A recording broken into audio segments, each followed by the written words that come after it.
one nation, under God, indivisible, with liberty and justice for all.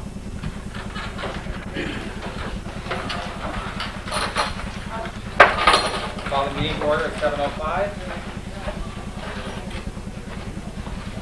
As is customary, we'll start. Are there any questions or concerns from the audience? Would anyone like to address the board? I think we're in church here. Everybody's sitting towards the back. That's okay. Must be because there's tables back there to rest on. We'll go with that excuse. We forgot the question. Is there a motion to accept the previous minutes from our special meeting of May 6th, the regular meeting of May 13th, the special meeting of May 22nd, with a correction on the special meeting of May 22nd? I'm sorry, that's okay. The public hearing of May 30th has a correction that it adjourned at 7:35 and not 8 o'clock. And the special meeting of May 30th, page 2 at the top, first motion should be 1996 for summer school instead of 95.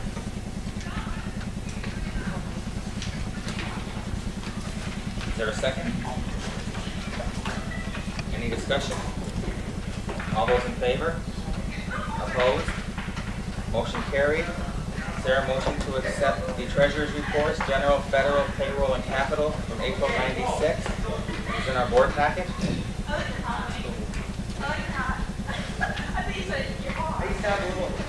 Any discussion? All those in favor? Opposed? Motion carried. The chair acknowledges receipt of the personnel attendance reports for the month of April. Before we get on to the action items, instead of our usual reports that take place at this time, I have a couple of words I'd like to say. First, I'd like to ask one of our audience members, Arlene Penfield, she'd come up for a moment, please.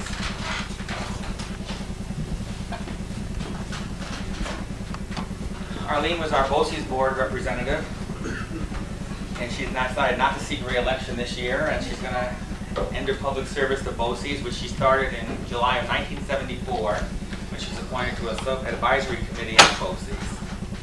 When BOCES increased from 9 to 15 members in July of 75, Arlene ran for that position and was elected, and she served the Northeastern District with Children of the North Country at BOCES for 21 years.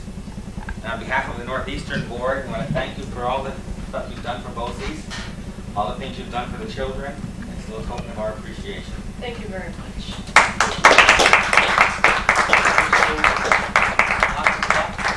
As you retire from public service and enjoy it, and no one will never replace you. We won't even try to replace you or do the good that you've done, either at the local level, and you've been at the state level and the national level, and you're a true tribute to the North Country, and we are especially proud of you here at Northeastern. Thank you. Appreciate it.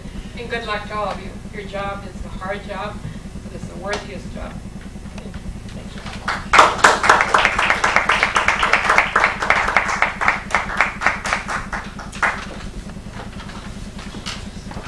Also at the end of this year, Vice President of our board, Shirley Rabideau, has decided not to seek re-election to her term, which expires this year. She came to us from the Moores Central School Board. Prior to the merger, she was a member of the board in Moores prior to 1970. In 1987, she joined the Northeastern Board and has served us for 9 years. The last 2 years as Vice President. And she's going to be another person that's going to be very difficult to replace. We won't even try to replace her.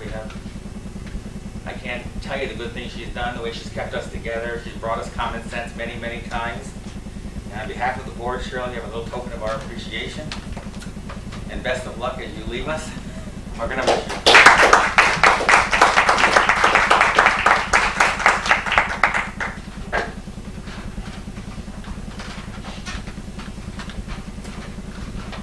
Now we'll get to the good part's over. We'll get to the action items.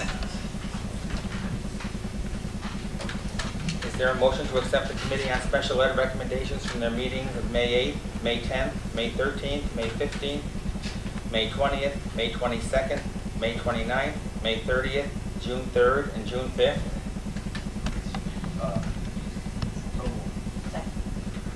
Any discussion?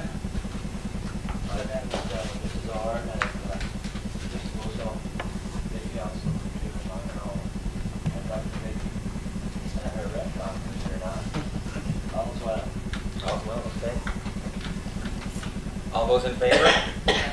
Opposed? Motion carried. Is there a motion to accept the Committee on Preschool Special Ed recommendations from their meeting of May 6th, May 13th, and May 29th? Second. Any discussion? Ditto. All those in favor? Opposed? Motion carried. Is there a motion to recommend that Mary Gay be granted an appointment on tenure in the tenure area of elementary education effective September 1st, 1996? Any discussion? All those in favor? Opposed? Motion carried. Is there a motion to recommend that Sonia Oliver be granted an appointment on tenure in the tenure area of special education effective September 1st, 1996? Any discussion? All those in favor? Opposed? Motion carried. Is there a motion to recommend that Patricia Goudreau be granted an appointment on tenure in the tenure area of elementary education effective September 1st, 1996? Any discussion?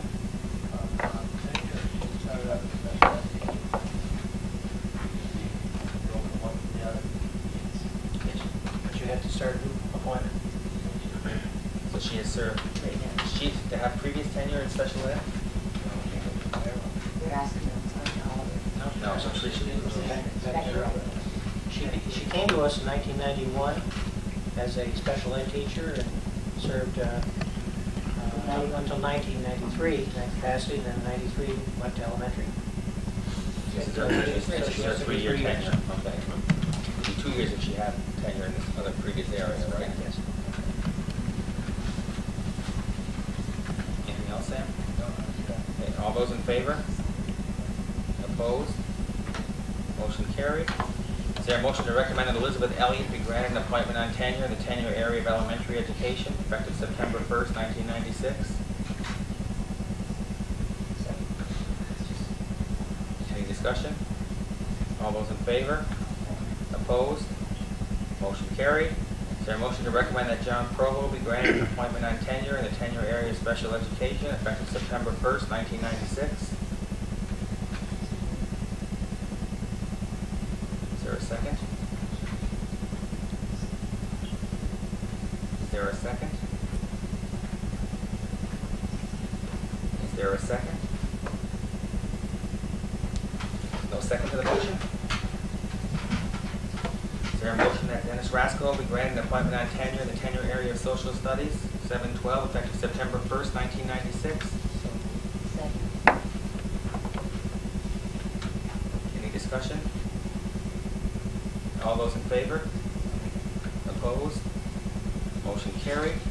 Is there a motion to recommend approval of the side letter of understanding between the Northeastern Clinton Central School District and the Northeastern Clinton Central School District CSEA unit, permitting the district the ability to contract out cafeteria services?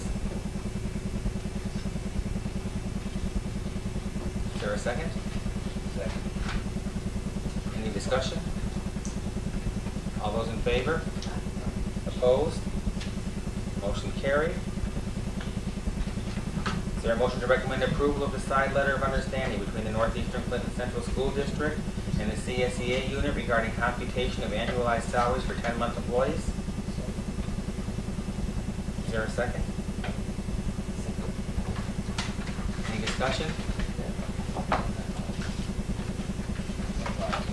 We had a grievance that commenced last July during the summer school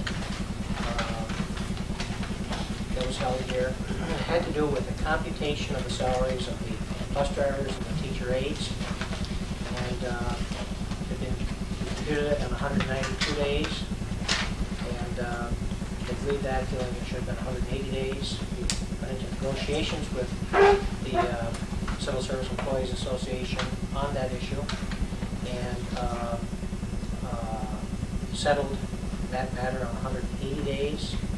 At the same time, we settled the item that we just talked about, the food service employees issue.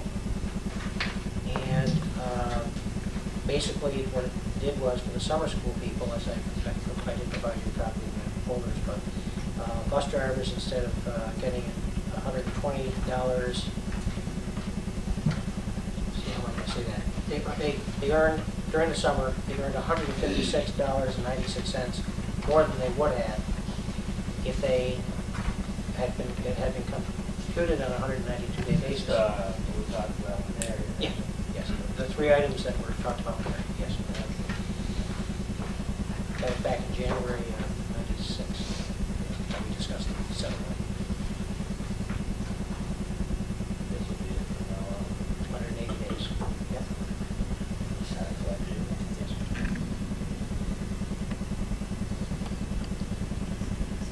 Anything else? All those in favor? Opposed? Motion carried. Is there a motion to recommend approval of the entitlement agreement between the Northeastern Clinton Central School District and the Northeastern Clinton School District CSEA unit relative to vacation entitlement for Robert Rabideau, automotive mechanic? Is there a second? Any discussion? Well, I just mentioned that What's in our packet then? it's, I'm looking for my copy, but I believe you have copies of it. That's it? I might have, yes. Oh, that's Okay, okay. that's it. All right, I got the wrong folder. Yeah.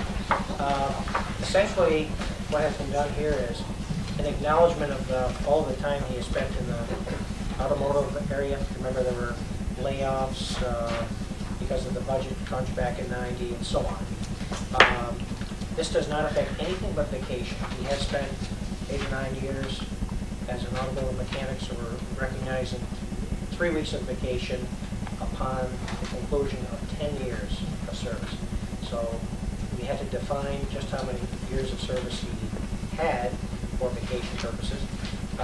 So he has perhaps 8 or 9 years, and then as of November 16th, 1998, he'll hit the 10-year mark and go forward. So it's 2 years, 5, sorry, that's it. After 1 year, it's 2 weeks. After 5 years of service, it's 3 weeks. After 10 years of service, it's 4 weeks. So after 10 years of service, it's another 4 weeks. But this says in the agreement, has no impact on the scale on which he's been placed for pay purposes. I don't remember much about this. I must have been out the bunch of It's been discussed going back a while. It's been discussed several times.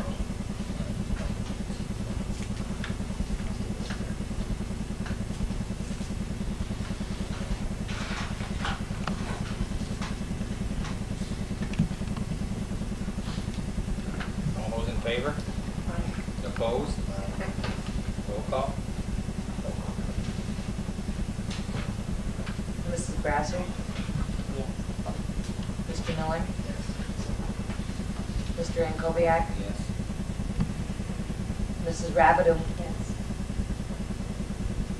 Mr. Lang?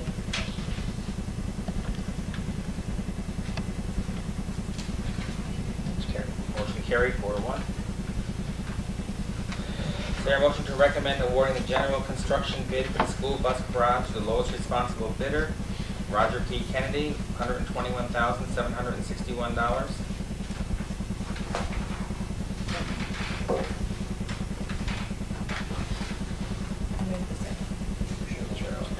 Any discussion? All those in favor? Opposed? Motion carried. Is there a motion to recommend awarding the HVAC bid to the lowest responsible bidder and the base bid for the contaminated soil to K&L Plumbing and Heating for a total of $171,736?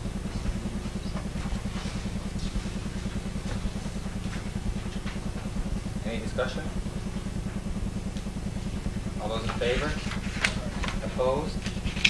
Motion carried. Motion to recommend approval of the school calendar as presented in our board packets for the for 96, 97, and also 97, 98.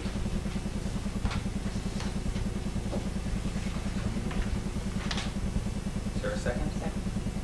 Any discussion? I think what this calendar does, last time we sent it, we had a question about having graduation before exams were finished. I think the new calendar here, both years, has graduation after exams are finished, even though that means graduation is June 27th next year and June 26th the following year. All those in favor? The only thing I would say to that is, we have several students working in summer to get some money ahead for college, and I wonder how kind of an impact it's going to be to take a week away from them.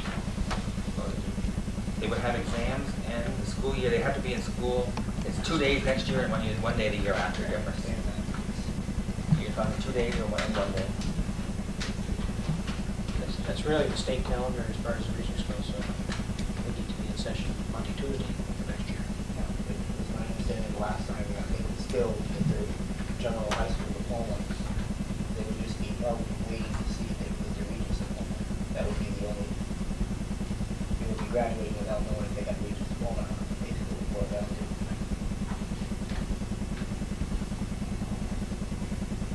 At the last meeting, we discussed it, I think the feeling was that it would be better to have a graduation after all exams and completed. So that's why we modified the calendar. All those in favor? Opposed? Motion carried. Is there a motion to recommend acceptance of the only bid received for milk from Crowley Foods as follows: white milk, 14.99 cents, skim milk, 14.32 cents, chocolate milk, 15.50 cents. Any discussion?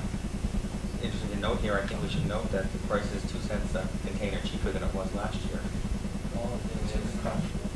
It's surprising.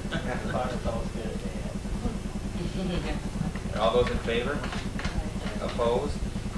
Motion carried. Is there a motion to recommend approval of the 96-97 Educational Secretaries Association salaries with a 4.8% adjustment, which is the mean of the other settled groups at this time, per their agreement? Any discussion? All those in favor? Opposed? Motion carried. Is there a motion to recommend approval of the 96-97 confidential managerial employees' salaries as outlined in the guidelines with a 4.8% adjustment? Is there a second? Any discussion? All those in favor? Opposed? Motion carried. Is there a motion to recommend approval for the summer swim program as requested by the local youth commission? Any discussion? All those in favor? Opposed? Motion carried. Is there a motion to recommend approval of the continuation of participating in the agricultural program for NCCS students at Northern Adirondack for the 96-97 school year at an annual tuition of $250 per student? Any discussion? Do we know how many students are going to be attending next year? Mary, Bob, do you know how many students will be going to NAC for the ag program next year? 7. 7? We had 3 or 4 this year. 4. One is going to graduate. 3 will continue on, and we'll have 4 new juniors in the program. Are they all going the same time of the day? Or do they have two trips? Yes. We made 2 trips this year? No. Morning this year, next year it'll have to be morning and afternoon unless we can do something out of 8 in town, some other school that's proposing to send students. They will have to go back to the union. Work another reason off the afternoon trip. The advanced program will be in the afternoon, beginning program in the morning. This year we were only at the beginning because it was our students' first year going out there. So next year we'll have 3 in the afternoon and 4 in the morning? The other way around. I'm sorry, you're right. 3 in the afternoon, 4 in the morning. Something comparable, we did in the morning, but we may not do that much, I don't know. I believe we did.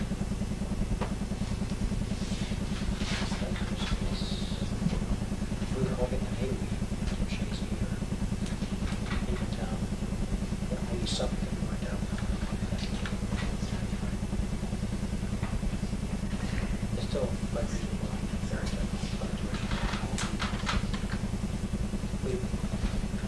Maybe I can take a minute, Mr. Blaine, Mr. Musso, and myself, Mrs. Van Acker, went over Friday night to a ceremony they had at NAC relative to students attending the ag program, and our students were acknowledged for their fine work this year with regard to the ag program, and they say Future Farmers of America. And they chartered Northeastern Clinton as an FFA chapter, thank you, number 456. And it really was a delightful ceremony. And I think for anybody, it was taped by Calvin Castine, so you'll have an opportunity to see it rebroadcast. It's a fine program for part, and I think it'll be a growing program. Something we can be really pleased about here in Northeastern as time passes. The students involved seem to have gotten a lot out of it. I have a lot of respect for the teacher, Mr. Bushy. And all in all, I think they had a good year, and I think we can look forward to a really fine program in the future. Sam, would you have any thoughts about your experience at Brown or anything? And a lot of good schools, that's for sure. But what impressed me the most was the huge numbers of Northern Adirondack students that are in this program. And it's not just a few there, they're, I don't know, probably 80 or 90 when you get all done. There's a lot of them. And it's hard work that requires to do many things that most kids really don't do. So, I liked it. It was long, but it was okay. Also, they have students involved in FFA down in the 5th and 6th grades.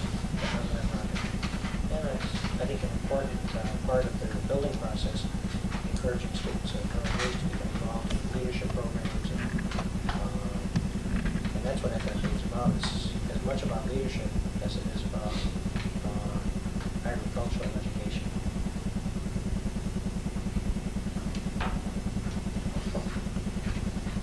Any other questions or concerns? All those in favor? Opposed? Motion carried. Is there a motion to recommend appointment of the following teachers for summer school, July and August '96? Kimberly Blair, English; Sarah Watts, English; Christopher Chandler, English; Brian Cannon, Social Studies and Global Studies; Lawrence Paola, Global Studies; Stephen Mitchell, Social Studies. Is there a second? Any discussion? All those in favor? Opposed? Motion carried.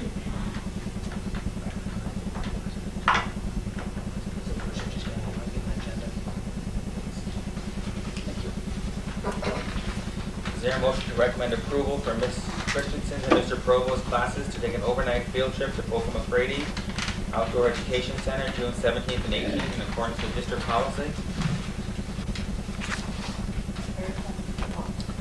Pocahontas is down here in Roseboro, just this side of Roseboro.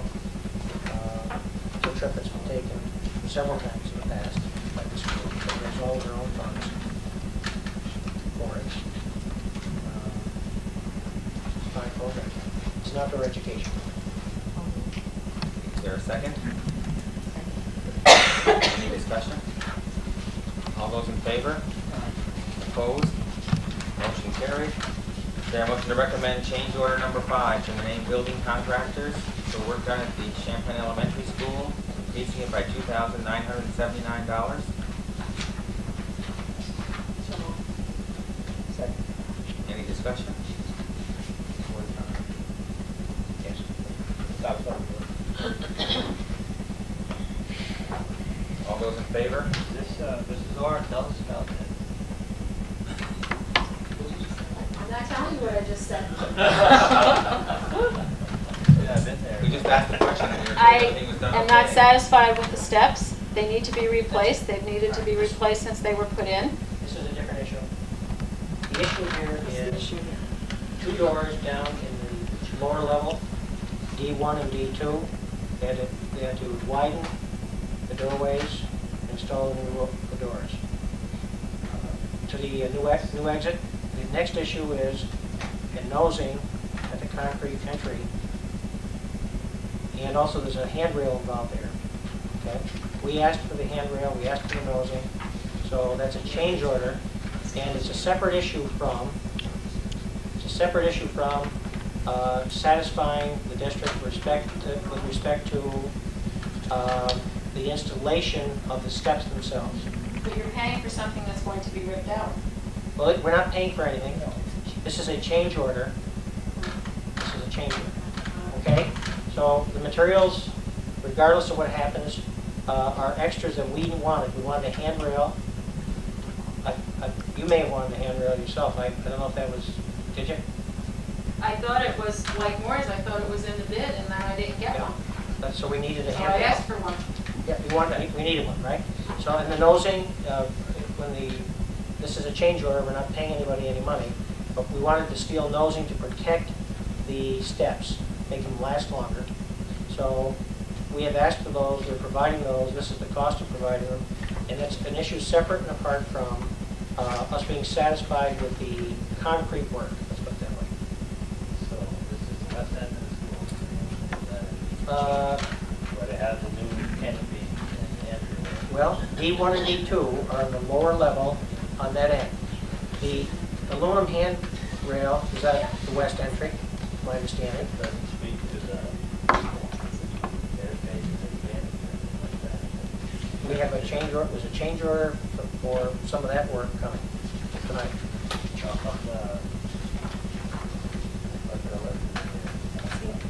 These change orders, I write down what they are, and see under description. Okay, there's 5, 6, 7, and 8 that came from Renee, all for phase 5. And under description, it explains to you, and I put the amounts separately, and then the total amount of that change order. And those are all change orders, not certificates of payment. So back to your question, Sam, about the clerk was committed in a personal meeting tonight. Mr. Sample is here, and the representative from the architect's office, the clerk of the works, Mr. Sample, and myself, spent quite a bit of time going, 3.5 hours going over this stuff the other day. Why would we put a change order in if we're gonna rip it all out? Well, this goes back, this stuff's all in place now. These are change orders, like many other things, that were approved at the time of installation. And the bills are coming Is this through being now. ripped out to do this work, or is this being ripped out for other? reasons, to replace the steps. But these materials, even if they decided to rip it out, these would be reused, I'm sure. But big, heavy rails, and the nosing is the same. How come the true amounts don't add up to the total change order? Whereas in every other case they do. If you look at 1,500 and 2,900 doesn't add up to 2,900. 29? This here, Oh, it's 15 and 14. 29 don't add up to 29 No, like they 14, do down below. should be 1478, Mike. My change order here shows 1501 and 1478. Yeah, that, it For should be 2979. So the install the embedded nosing should be 1,400 on Yes, Right, 1478. 78, and it totals 2979. So the total is 29, okay. But they did not, down below they added up. Yep. And I just noticed Thank that now, you. they didn't Thank add I up. didn't for pick it up finding either. it. Didn't pick it up either. I also, not so sure about this steel nosing, but wouldn't it be some type of a state building code that you need a handrail on stairs? Bruce, you got any idea about that? Would it be state code to have a handrail on those stairs? Yes, that's what they had for, they said it was required state code. Well, then how could the architect design this originally without the handrail? When I asked for that handrail, I thought it was already in the bid because they had put handrails in at Moore's. You may come over and look at this handrail that you are now going to pay $1,500 for. Not worth. I don't think it is, but if somebody else does. Well, the handrail, if you paint 1501, I see it here. It says demo concrete wall and allow for installation of doors D1 and 2.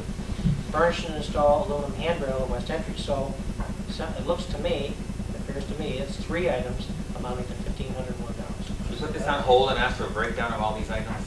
Not these engineers and these contractors from, backward books.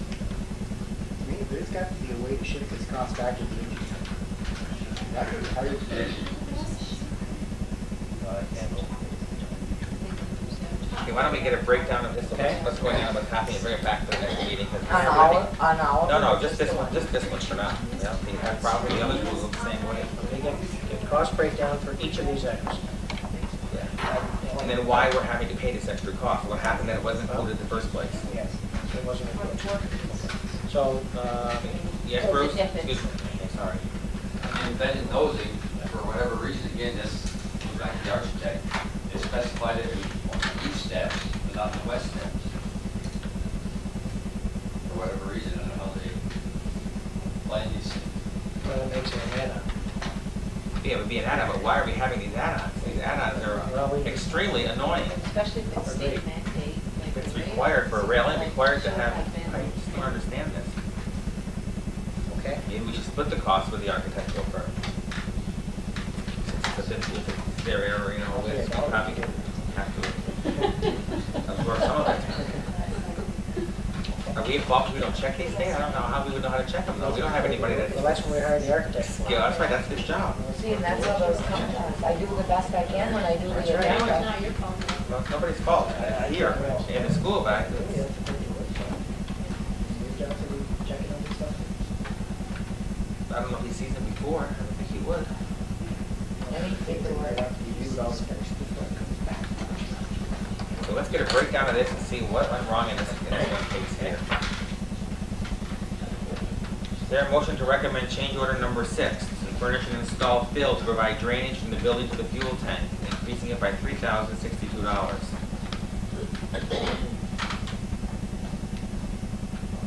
I have a motion to second it. Any discussion? Why is this after the fact again? A lot of these go back to last summer, and they're just cleaning up the paperwork. This is when we didn't know we needed extra fill? Well, It's the way that's. let me get the, excuse me? Yeah. Let me get the discussion started and then ask whatever questions you like. My understanding is that they had to reduce the level of the blacktop over there. They took a couple of inches of blacktop off in a certain area, and they found a piece of concrete in there, big piece of concrete. And, well, and, wait 1 second. I want to see if I have the right one. Shoot, just a second. Okay. That's here. 50, it's about a 50 by 30 foot area. They had to put in 108 tons of, they call it pressure run to stabilize the sub base. And in basically this one, excuse me, there's another one on the concrete slab, I believe. But they had to furnish and install fills, provide drainage from building to fuel tank slab. Bruce, could you fill in a little bit more on that subject? On this particular one here, I was over there, I looked at it, the contract, they call it for repaving, remove so much of pavement and replace. And I was over there looking at this particular area when they were putting the tank in. It was very plain to see that everything was sloping towards right to the building where we've had water problems. So I asked them, I told them they had to do something about it. And so they come up with, they did, after the tank was in, prior to doing the repaving, they created this area to slope away from the building, which is something, I suppose it probably should have been looked at, initial survey from when they did the blacktopping specs, to grade that up, but they did not ask for the contractor to do that in the original contract.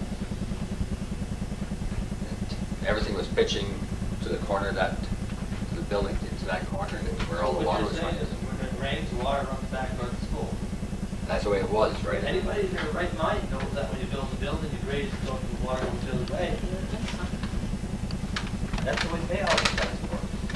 You know? I'm just a dumb farmer and I know that. I built a barn, you grade the water so it goes away from it. Jeez.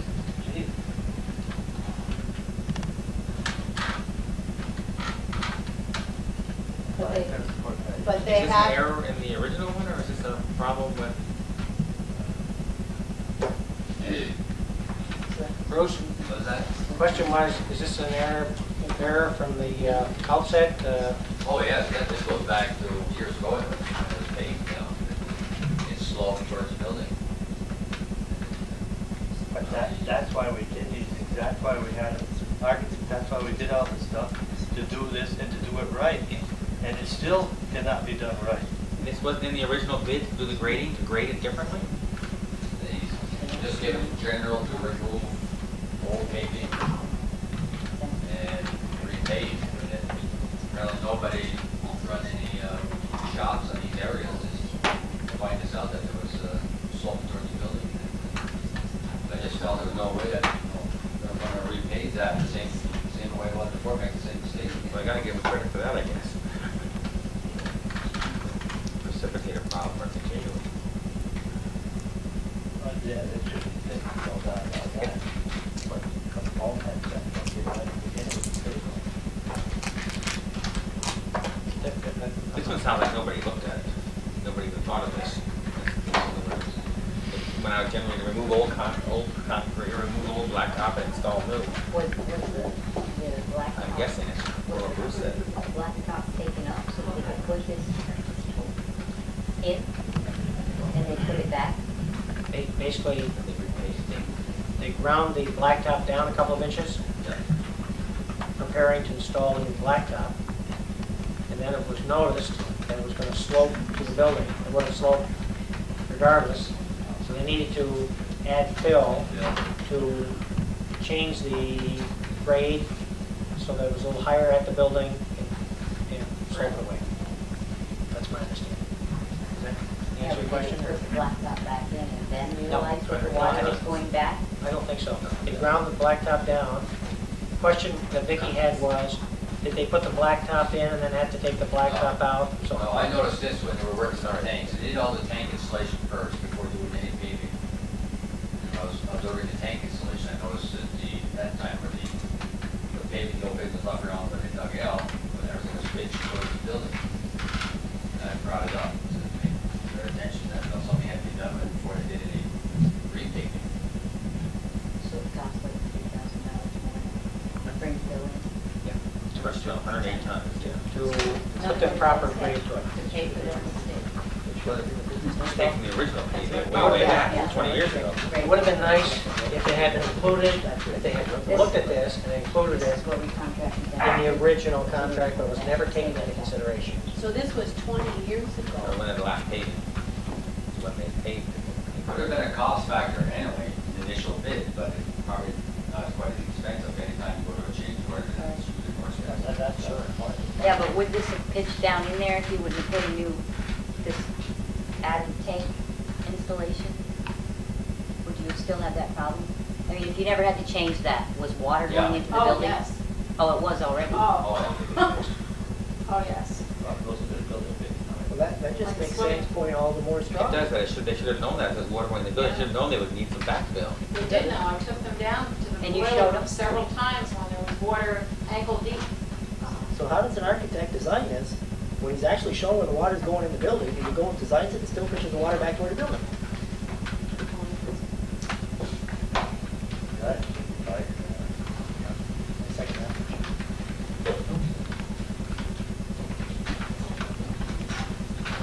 All those in favor? Opposed? Roll call? Mrs. Brassard, That's a no. Mr. Miller, Mr. Ankoviak, No. Mrs. Rabideau, Mr. Blaine. Motion not carried. Should have a good long time to file. Go around it, don't put the place no. That's what he said. I'd rather see him do that. Let me take care of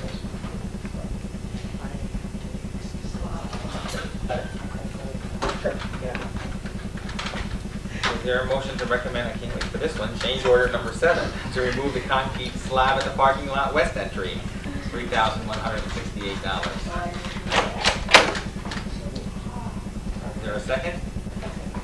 Discussion. This is where we had the concrete slab. West end of the lot, according to the change order. And apparently when they ground the, I don't know if that can be Is it west entry, the Kimpex end? No. It's east, it's gotta be east entry. It says west here, but it's gotta be east. Unless it's in the back, but Bruce probably can help us on this one. There's a large slab, was a large slab of concrete. When they ground down the blacktop, they came into contact with this slab of concrete, which had to be removed. Otherwise, would have affected in other words, it might have moved with frost and so forth.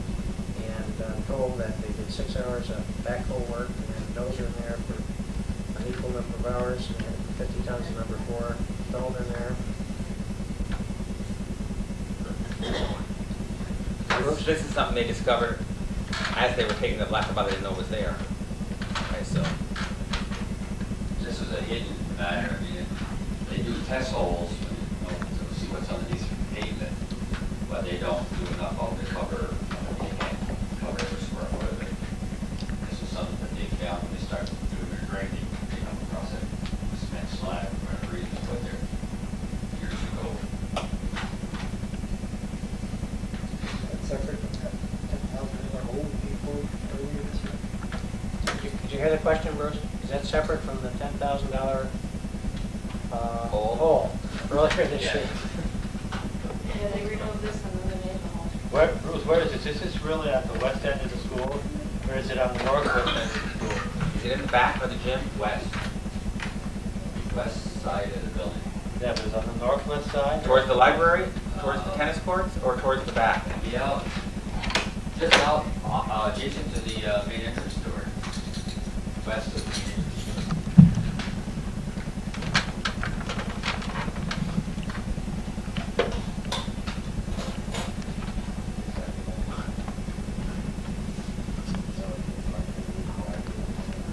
door. All those in favor? Opposed? Motion carried. Is there a motion to recommend change order number 8 for Champlain Elementary School to install storm window at the principal's office and screens at the areaways, and also acoustic soffits for a increase of $3,895? Why is that? Any discussion? That window's going off cockeyed. It had 2 or 3 in there. In your office, apparently, they had 3 windows. 3 windows. None of them came with screens. None of them came with storm windows. None of them came with grids.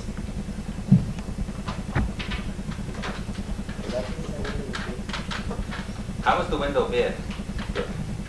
For a piece of glass? Except, They're 2 double hung. That's all they are. they're color windows, aren't they, Bruce? Insulated double hung window. Color windows, top of the line. It's insulated, double hung? Why would you need a storm net, an insulated window? Because it was so cold in my office that I had to wear boots in the wintertime. The window's open? Then why do we need a screen if the windows don't open? I mean, Oh, the window's open. Oh, Yeah. They open. I've never heard of a storm on a double hung window. An insulated window. Why is it cold enough? Question was, why is it cold in Joanna Orr's office? Got any thoughts on that? Something to determine the reason for it, or a storm on it, I guess. It's only 2 pieces of plexiglass. I mean, It's a huge window area, if you've been in her office. And there's a piece of fixed glass at the top, a very large piece. Then there's did they put an insulated panel on the top, Joanna? Insulated panel on the top. And then toward the bottom is where you have the double hung windows, right? So they crafted a storm window to see if that wouldn't corrode. Of course, a large area, so you get a lot of wind from the west. Is that the west area? East? Cell. No. That's cell. Sorry. Even I know that cell. Which is in front of the building. I know they painted it to match and so on, that's my understanding. And then the second area is install acoustic soffit in room B102.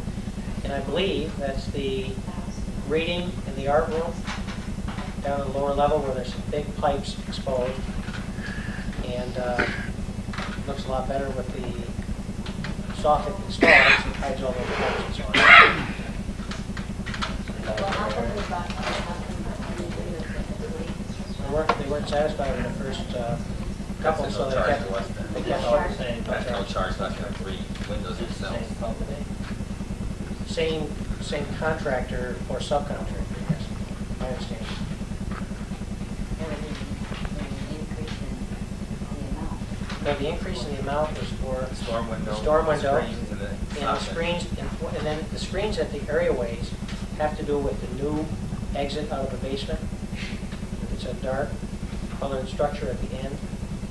And provisions originally, it's my understanding that originally it was supposed to be open, but nobody took into consideration bees and birds and that kind of thing, so it had to be, those open areas at the top all had to be screened in, and I believe this takes into consideration both of the exit ways. So this is something added that we asked for. Mhm. This is something added We that we asked for. needed to have it installed. Okay. Well, I disagree. When we were putting some of this stuff together, we had talked about screens. We had talked about the Champlain School and the fact that all of the teams flying would be at Champlain School with screens. These weren't screens in the classrooms. This is just the areaway they're talking about at the, on the Kimpex end of the building, where they have the new covering. Yeah, That's what those folks there. that's what they're talking about. All had to be handmade, you know, but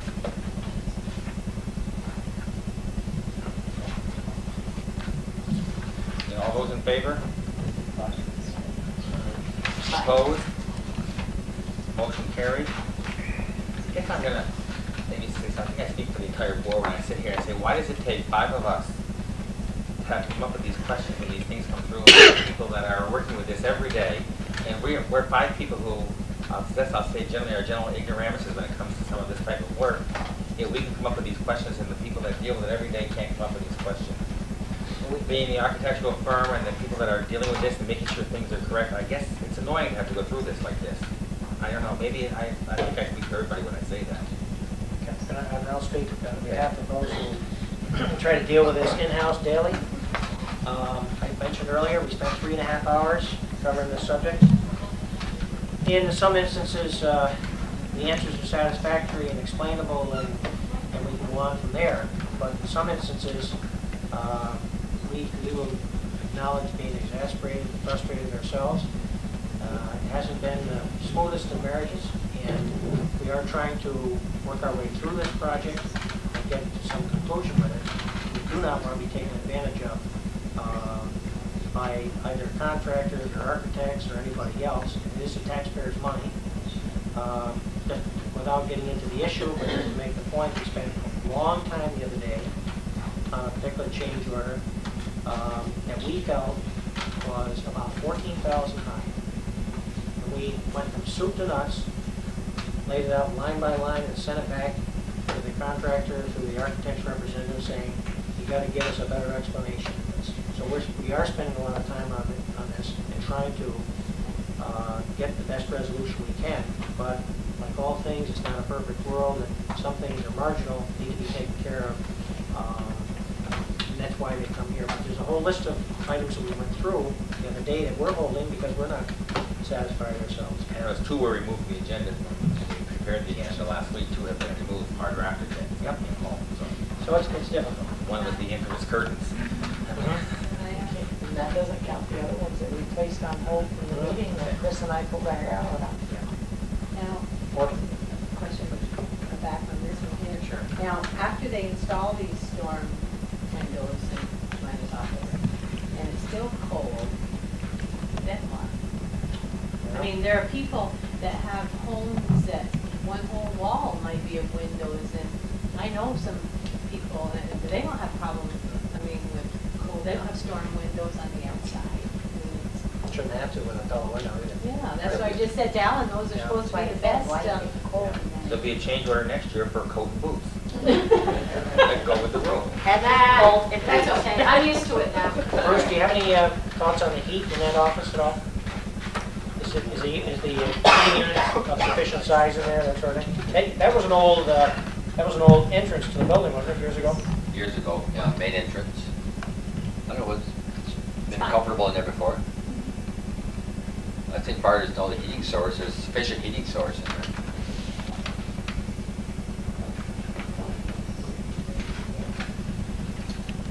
I guess my concern is that maybe we can look at them a little bit more closely with a little more of an eagle eye if that's possible. That's a complete thing I agree with. Do their best with it. Yes, we will. Number 25 is on hold.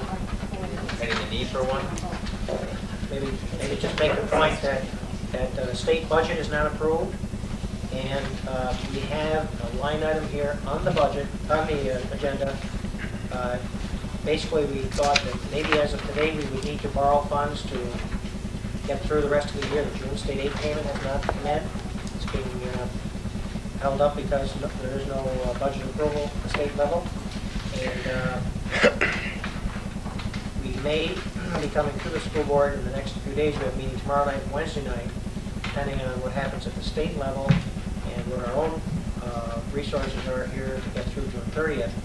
We may have to borrow some money to get through the rest of the year. This is the latest they've ever used in the budget. Yep. May for the Monday or doing this last Saturday.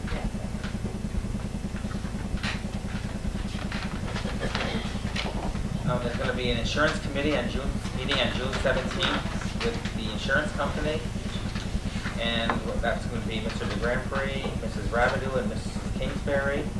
We're looking for another board member to possibly go to that meeting, as what's going to happen is Shirley's going to be going off the board. She's our insurance representative. Would anybody like to be on the insurance committee? Is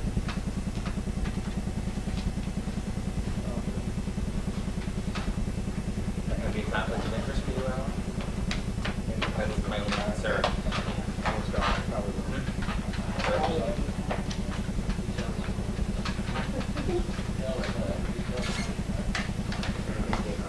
I'll be a conflict of interest.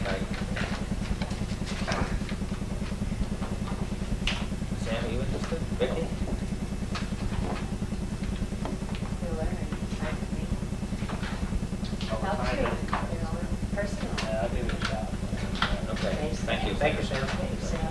Just that we want to have some continuity between this meeting and the next meeting when they meet again. We usually appoint at the organizational meeting. If not, I think you do a good job. I'm just afraid of a conflict of interest or perceived conflict of interest.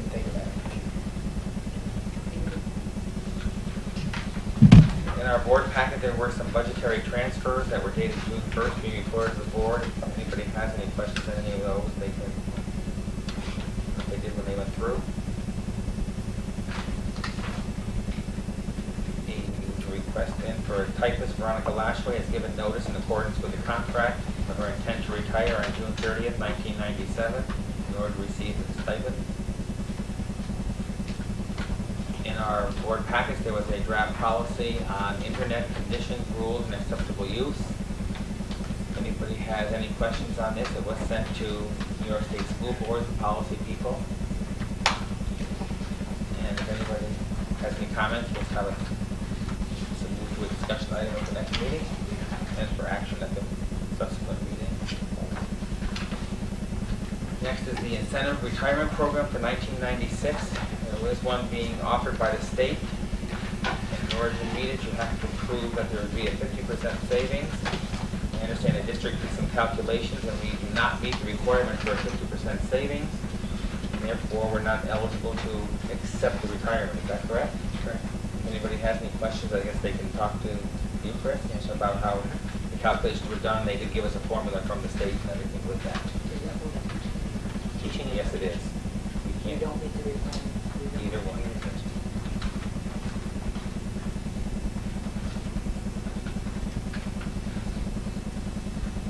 We did have a resignation of a board member effective May 14th due to an emergency job transfer.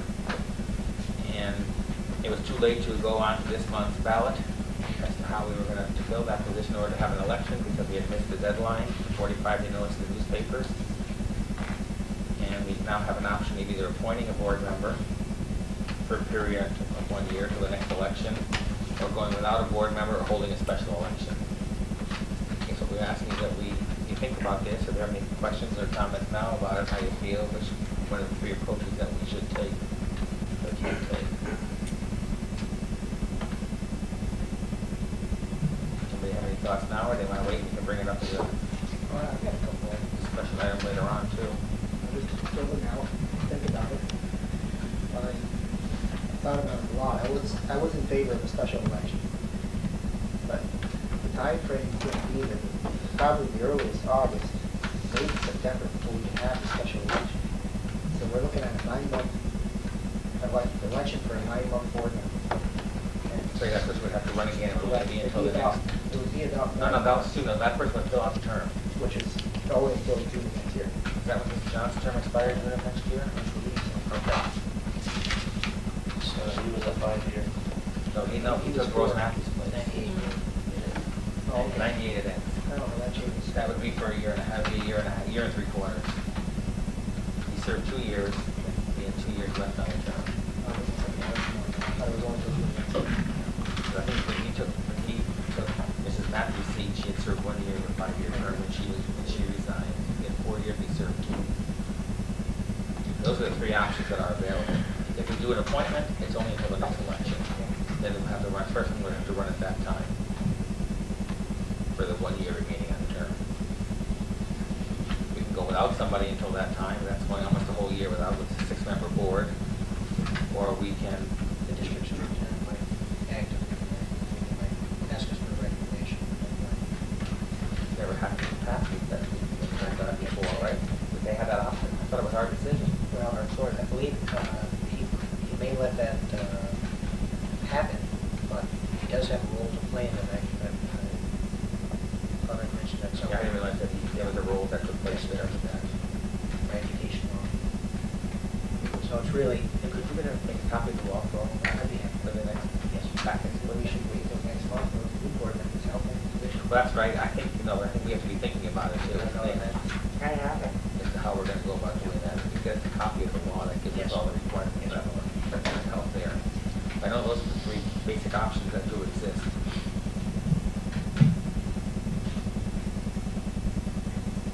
Then there's another one that's here about accepting of non-resident students for 96, 97. Do you have some information on that? I do. I do not have a recommendation tonight, but I do have information, and I think within a couple of days, we would be prepared to make a recommendation. But I talked to several individuals at the State Education Department about this. As a matter of background, remember Vermont had inquired of us, could we take on an additional 15 or so students for next year? I'm talking only the secondary students now. There was a separate issue about elementary students, and we chose not to entertain that request. But we're talking secondary students, 7 through 12, a possibility of 15 more students next year. Talked to people in the State Education Department, and they suggested to us that we use our state aid software here in the district, a software on the computer that we use to generate our state reports on an annual basis, and to run some models, some scenarios, to see what it would do to us in terms of our wealth as a school district, because the amount of wealth can either increase or decrease the amount of state aid we get if we become a little richer as a district, and if we're on a formula basis, then it would cause us to get a little less state aid, and so on, because we're a little more wealthy. And so we did run several scenarios. We, for example, went from $3,333 to $6,000 on the tuition, and we threw in another $100,000 worth of expense because we might need 3 or 4 additional sections of, for example, English, science, social studies, math. Okay, some other odds and ends to accommodate the 15 students. And what it did was it decreased our state aid a little bit, very little, but it did decrease it, which shows us to be a little wealthier on paper by this, these calculations. I've got to throw into this mix now the fact that we're not on formulas now with state aid. In the last 3 years, we've been getting the same amount of aid. So all these complicated formulas don't mean much right now, because if you got $100,000 for textbooks last year, you're going to get $100,000 this year, even though you may have more students. So just because you have more students doesn't mean you're going to get more aid. You're capped.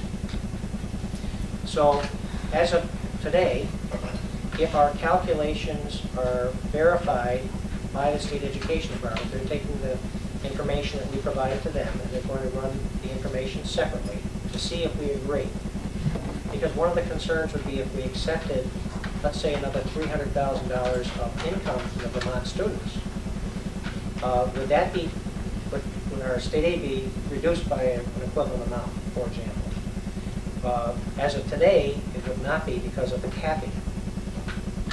So in the final analysis, if we raise tuition significantly, if we added $100,000 worth of expense, for example, to hire the extra sections that we, to provide the next extra sections we might need to accommodate the 15 or so students, it would appear right now that that would be a benefit to the district in terms of the levy, the tax levy. It could reduce the tax levy by a couple $100,000.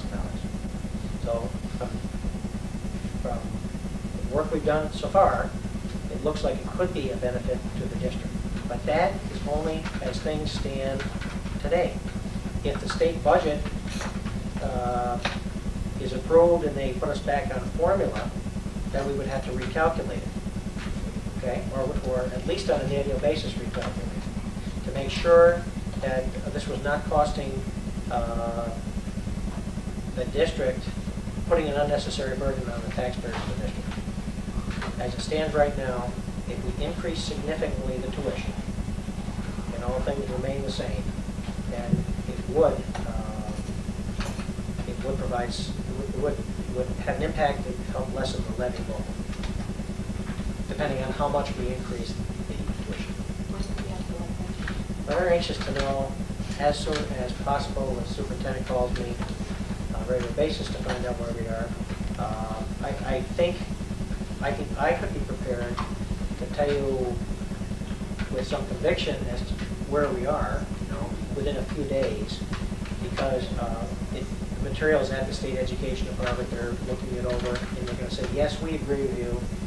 The models that you did back in the district, that's how it is. But what we're concerned about is we want to make sure that we took everything into consideration that we need to, because there are lots of hidden formulas, as they call them, in the state aid software, things that we really don't look at here, that they take into consideration in all of it. What happens if you lower tuition down on that that increase savings just by that? No, not right now. I know where you're going on that one, because we're capped. So that would be an increasing burden on the local taxpayers today, because of the capping. Okay. But that under other circumstances, that could increase the aid under certain conditions, but that we don't have those conditions in place at this time. So that's really the latest on the present situation. So I guess that's different than what we were told a month ago. I said we wouldn't be able to do these. I guess that's, why would we have this dichotomy all of a sudden within a month? We told them no a month ago. That no, we couldn't take students, and we were told by the guidance department it wasn't plausible, it wasn't possible. Now all of a sudden it's possible. No, excuse me, I'm sorry.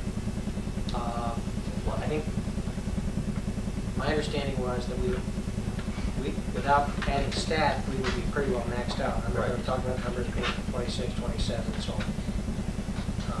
So we would have to increase staff, and that was a money issue. Plus the tuition,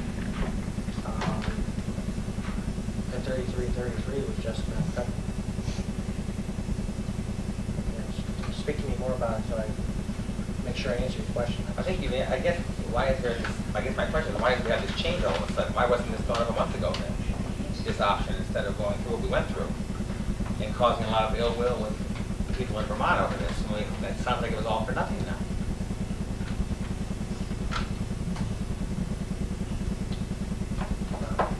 I guess that's my, I guess maybe it's a rhetorical question there, but I guess that's my concern.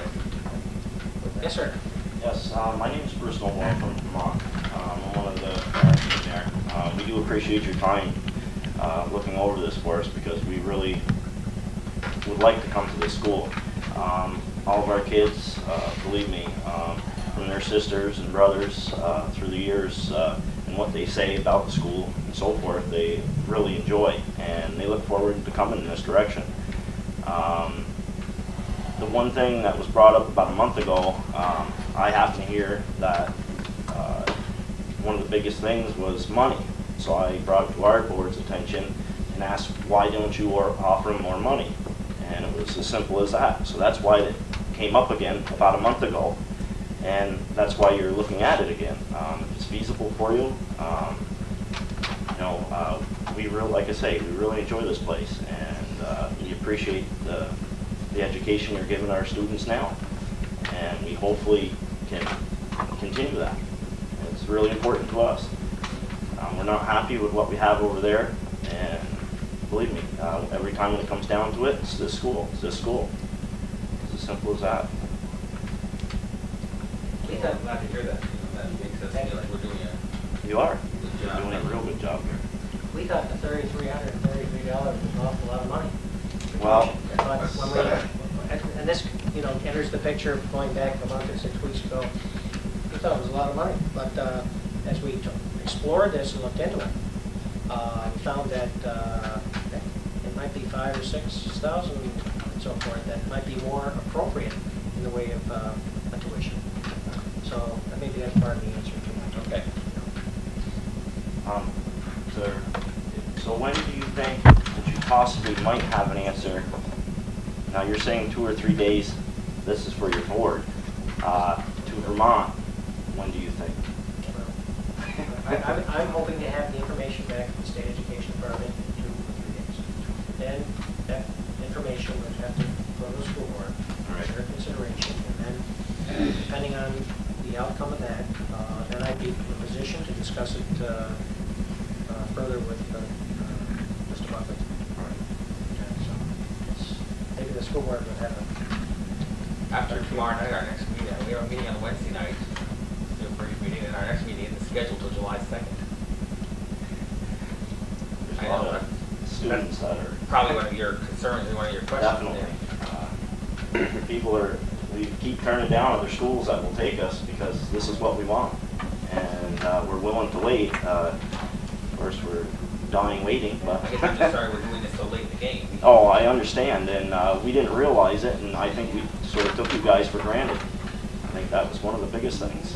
And I think because of our budget situation over here, when the governor's proposal came out, and we started analyzing that as part of the budget process, and we looked at the numbers, and we call them fifths and sevenths, an extra section, and a fifth, or a seventh if it's a sixth class per teacher, and so on.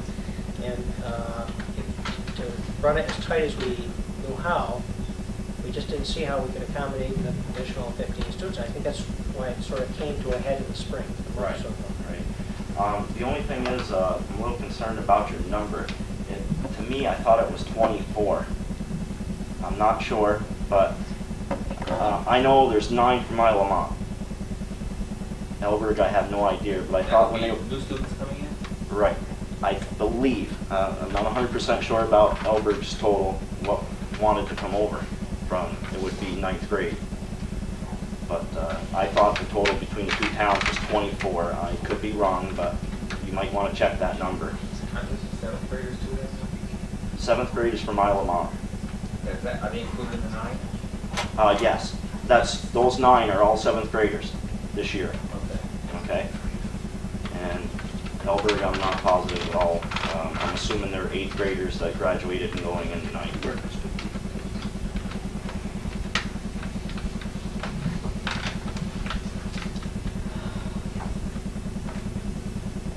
So I guess the thing is that we're sitting there on hold until we hear back from the state right now. I have one other question, Mike. On the students coming in from the outside now, outside of Vermont, are we going to be having any Canadian students coming in? We don't have any right now, is that right?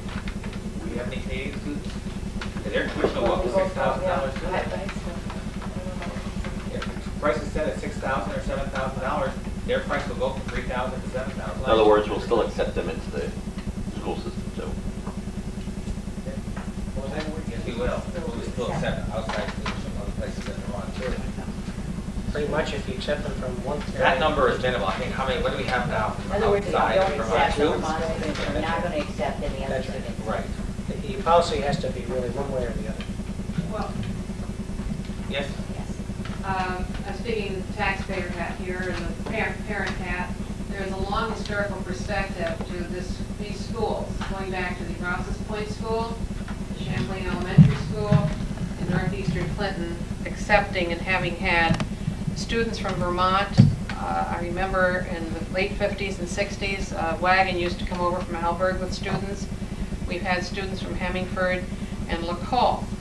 And there's been a long history of it going back particularly to the Champlain time when it was Champlain Central. But living in the community, I know times have changed and things have changed. And I think that if we've always been able to accept them on a space available, and there used to be a very stone set formula that you had to use at one time. You could not charge more money. And evidently from the conversation I'm hearing, this is now changed. I think that it's great if there's space available and we're able to work it out economically to accept students from other states or other districts. My question would be, how would it be viewed accepting students from a foreign country, so to speak? There is a different issue here in the community. And I think that that's something that you might want to have in some kind of a policy to protect those students. If you're going to have it in a general space available, are you going to be eliminating American students, so to speak, or citizens or residents of Vermont or Ellenburg or Shazy who may, for whatever reason, appeal and want to come here? So I think that this is an issue that you might want to look at again. It's more complex now than it was in the old days. And that's really, what I want to say.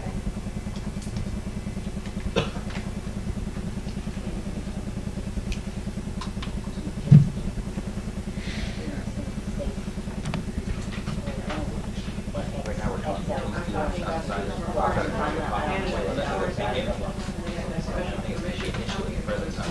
Construct our resolutions chose to on the space of the basis of the budget thing.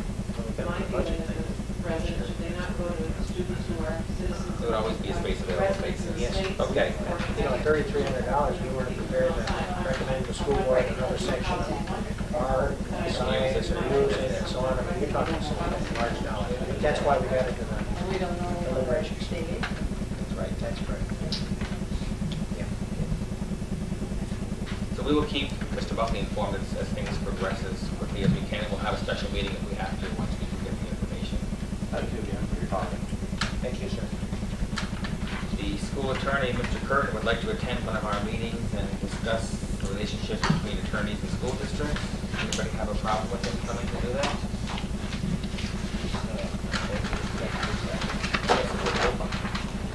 Would you like to arrange for that then? Yes, sir. Special meeting, okay. And we have one more on here about coaching applications. That's just added on here for the discussion item as to how we're going to handle, I guess it came up with an issue, how we're going to handle reviewing these applications. I think there was some talk in the past about getting a committee together. How does the board feel about that, or should it be up to the athletic director of athletics to just make a recommendation from the available applications? But we need a committee and maybe some high school people, some other coaches. And Talked about the past, it's supposed to be a committee, athletic directors, the high school principals, maybe a board. That's what was suggested to us. Never really went anywhere from there. well, I guess now that they're getting applications in, I think it's come back to raise its, we're trying to organize it to how we want to do this. I guess I'm leery, I'm a little leery of a board member being on there in case of the right of appeal. What happens then if they have an appeal to the board? If we sit on a committee.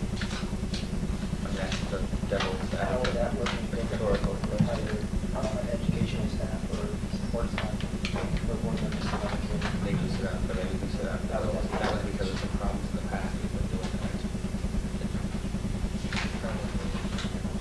Okay, yeah, I mean, okay, that's right. I don't have a problem with a board member sitting on. Are you try to have this committee, that they just try to, like, wait till we get 4 or 5 days. Yeah, it'll probably be all MMA at one time. And then we're gonna sit for half a day, probably. We'll be going over every sport, this committee, with every vacancy, which now means since we post every year, I mean, every vacancy, there's probably 25 on the list, we go before this committee. I don't,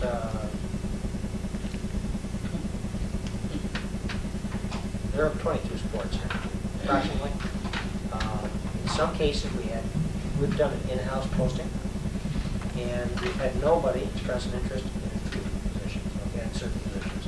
We've had one or more resignations, and then we have situations where we have 2 or 3 people to date who've expressed an interest in a position. One, and let's take a particular sport, just doesn't matter which one it is, but you might have somebody who applied for the position who was what we call a lay coach, in other words, not a certified teacher or a phys ed teacher. And then for that same position, we may have had a certified teacher apply for that position. Under the Commissioner's regulations, that position would, assuming all things equal that the person is qualified for, it must go to a certified teacher. Is that person first, teacher second, and somebody from the outside would be willing to take the training. That's the recommended That's what's required. pecking order. That's required. That's what's Is required. that required or is that recommended? I thought Well, it was recommended. I thought it was required. Remember, we didn't do that one I before. read it 2 or 3 times. And we and violated that rule before when we did that once Well- before, when we were hiring a coach. Well- We went with a layperson as a recommendation over a certified teacher. We were advised by the state ed department that, yep. Advised that we should go with a certified teacher. So we have that, so there's no reason why the committee. And that's pretty cut and dry then, you don't need a committee to figure that one out then. Not one That'd be of pretty Well, cut and dry. where the committee might help in that regard, but I see nothing wrong with the committee working with the AD, looking over the recommendations. I think it would perhaps help us in resolving some of the difficulties we've had in recent times. So I think the AD would be happy to have the help, and might be worth a try and see if that doesn't improve the situation. Okay. So, Sounds like the AD, the high school principal, and a board member? Have some of these positions that haven't been posted, and no one has applied for, are they, we can extend, I'm sorry. are they, coaches that are long-time coaches, or? Well, I think in one case there was I don't have a list in front of me. I really am not sure, but I answer your question.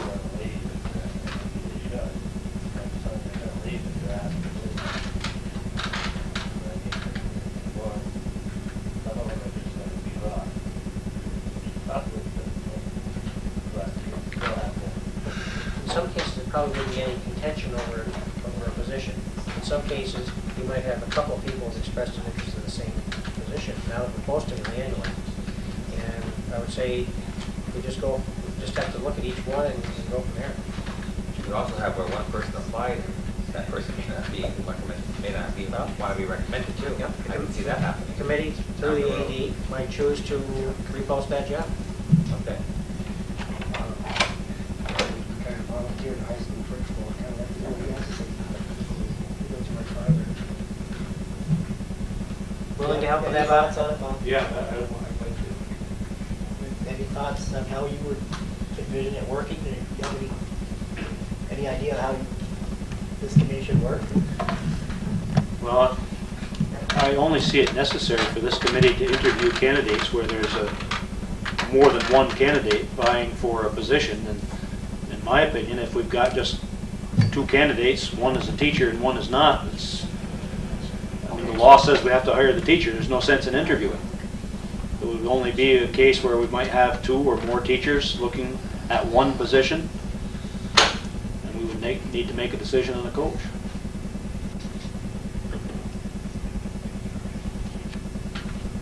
So you don't see it looking at every position, just the ones that, where there's more than one viable candidate? Yes. Sir? where you can't rule out because of what the law says, candidate, if that Right. comes down to that. Okay, no problem with that. Only the positions where we have more than one candidate? I hate to, I Couldn't the committee, couldn't that committee decide on whether? I think the athletic director maybe should decide what he wants to bring to the committee. I think we should leave it up to the discretion of the athletic director to decide what he wants to bring to that committee. Okay. And A without. good example is the case where, Well, you have all applications for that, for the position. If you only have one application, you have two applications, and one's a teacher and one isn't. if you have an application and there's only one, but the athletic director doesn't approve it, then we're either gonna have to re-advertise or do something for that position. Should something like that be go before the committee, you think, first, and then have the committee turn it down? Or just have the athletic director have veto power on that? Well, that might be a good case for the committee to work, and then if you don't get the recommendation of the athletic director, there's only one, the committee could act upon it, and perhaps the committee make a decision that yes, we will accept them, or no, we won't. Okay. I hate to put down, you know, this, and this, because there's no way you can predict every situation that's gonna come up. And I don't think it would hurt to have every name on the board of the committee.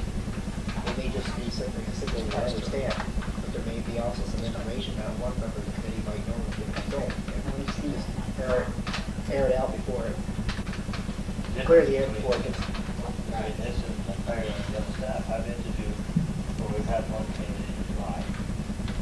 And then just kind of complain. That one candidate. So we start the process. I don't think it could be the same thing. I think that's still part of the process. We're just looking for, I guess, more oversight, more insight in each of these positions to make sure that the program runs as smoothly as possible.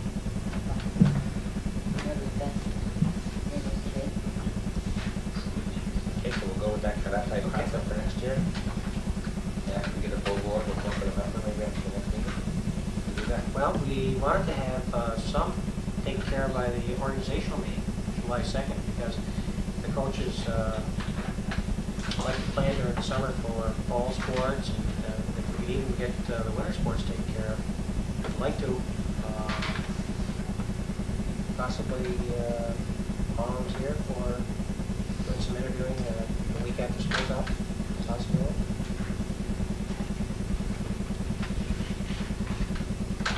Well, I guess that. That makes conflict.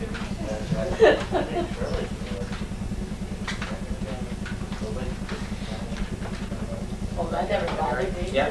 They know how I feel. They know. I just don't think anybody, I don't want to do it. I have kids that play sports. I don't think I should do it. Anybody that has, my opinion, no one that has a child playing should be able to do that. But that's my own opinion.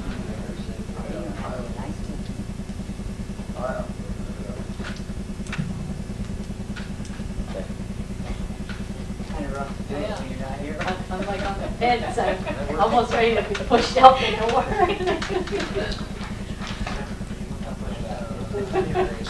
No, we're waiting. Okay, is there a motion to go into executive session to discuss 3 negotiation items and 1 legal item? Any discussion? All those in favor? Opposed? I don't foresee any future action after executive session.